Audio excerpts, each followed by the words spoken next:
ये लड़का जो 12 साल पहले मर चुका था, अचानक से बिल्डिंग की छत पर जाग गया। उसे बस इतना लगा कि उसने बहुत लंबी नींद ली है। वो सोच रहा था कि क्लास का समय हो गया है और जल्दी से क्लासरूम पहुंचा, लेकिन वहां पहुंचकर उसने पाया कि वहां कोई भी ऐसा नहीं था जिसे वो पहचान सके।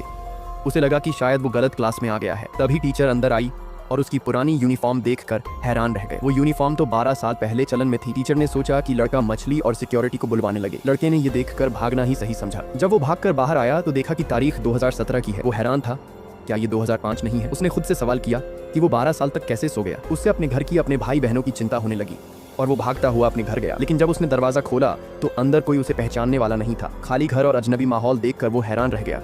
वो समझ नहीं पाया कि आखिर क्या हो रहा है।